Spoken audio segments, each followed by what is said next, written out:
ኣብ ወንጌል ውሽጢ ሓደ ኣዝዩ ዘገርምን መጀመርያ ክሰምዖ ከለኻ ፍትሓዊ ዘይመስል ግና ከመሰረት ኩሉ ህይወትን በረከትን ዝኾነ ጥቕስ ኣሎ።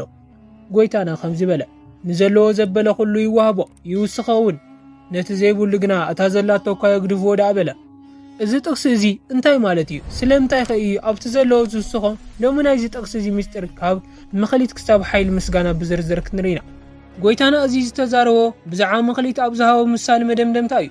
ዘለዎ ይውስኾ ነቲ ዝተዋህቦ 5 መኽሊት ኣትሪፉ 10 ዝገበረ ሰብ ተወሳኺ ስልጣንን ክብረትን ተዋህቦ።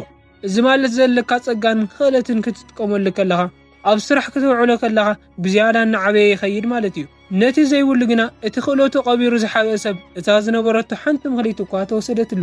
ዘለካ ነገር እንተዘይተጠቐምካሉ ሓመድ ይበልዖ ኣብ መወዳእታ ድማ የብልኽን ትበሃል።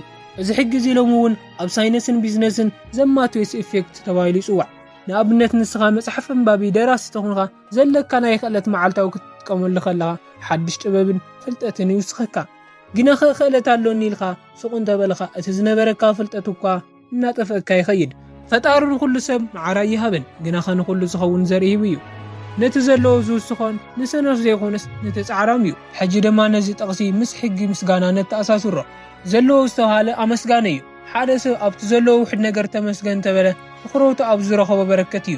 ምስጋና ልቢ ስለ ዝኸፍት ተወሳኺ በረከታት ናብኣቶም ከም ዝሰሓብ ይገብር። እቲ ዘየመስግን ግና ትኹረቱ ኣብቲ ዝጎደሎ እዩ። በረከቱ ኣብ ኢዱ እናሃለወ ንሱ ግና እናማረረ ስለ ዝነብር እቲ ዝነበረ ሓጎስን ሰላምን እኳ ይውሰዶ። ምንም የብለይን ኢልካ እንተጉርምሪምካ ኣብ ኢድኻ ዘሎ ክቡር ነገር ክትሪኦ ስለ ዘይትኽእል ከም ዘይብልኻ ትቁፀር። ጎይታና ነቲ 5 እንጀራን 2 ዓሳን ኣብዚሑ ንኣሽሓት ዝመገበ ኣመስጊኑን ባሪኹ እዩ። ምስጋና ነቲ ነቓዓ ዓፅዎ ነቲ ባዶ ይመልኦ። ምስጋና ማለት ንፈጣሪ ዝለኣኽ ደረሰኝ ሪሴፕት እዩ። ከም ዝበፅሐካ ክትረጋግፅ ከለኻ ክተመስግን ከለኻ ተወሳኺ ንክለኣኸልካ መገዲ ትኸፍት። ዘየመስግን ልቢ ግና ነቲ ዝተቐበሎ በረከት ከም ዋጋ ዘይብሉ ስለ ዝቆጥሮ እቲ በረከት ገዲፍዎ ይኸይድ። ዘለካ ጸጋ ንምብዛሕ ምስጋና ዘውትር። ነቲ ዘለካ ውሕድ ነገር ኣይትንዓ ተጠቐመሉ።